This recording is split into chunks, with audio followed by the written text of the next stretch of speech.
আমার দাবি যে এই প্রকৃত বিচার। এই যে যে আমাদের হাদি খুন করছে তার প্রকৃত দৃষ্টান্তমূলক বিচার আমরা সরকারের কাছে রাখছি। আমি ওর বোনের জামাই। আমাদের দাবি এখন শুধু একটাই, লম্বা কোনো দাবি নেই।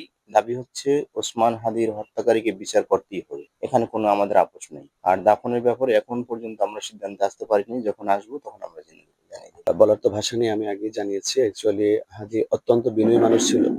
আমরা একই সাথে পড়াশোনা করছি। সে সত্য কথা বলতে যেমন ন্যায়ের সাথে অত্যন্ত বলিষ্ঠ কণ্ঠস্বর ছিল, আবার এলাকার যত মানুষের কাছে আপনি জেনে থাকবেন অত্যন্ত বিনয়ী মানুষ ছিল। আসলে হাদির মতো একটা ছেলে হয় না। আসলে হাদি সফলতার সাথে এই দুনিয়া থেকে চলে গেছে, বাট আমরা অনেক কিছু হারাইছি। হাদির মতো লোকের দ্বারা আসলে জাতীয়ভাবে আমরা অনেক কিছু পেতাম। আমাদের সকলের যে মনের বাসনা, আমাদের সকলের যে চাওয়া, সেটা হাদির এক কণ্ঠ থেকে আসলে প্রকাশিত হইতো।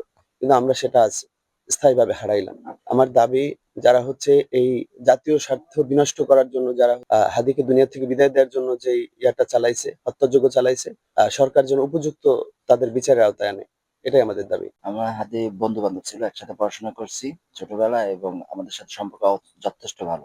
উনি আসলে সম্পর্কে আমার মামা শ্বশুর হন আমার শাশুড়ির চাচাতো ভাই। তো উনি অত্যন্ত ভালো মানুষ ছিলেন এবং অত্যন্ত সৎ ছিলেন, দেশপ্রেমী ছিলেন, তা তো আপনারা সবাই জানেন। আমরা চাই এই হত্যার যাতে সুষ্ঠু বিচার হয়।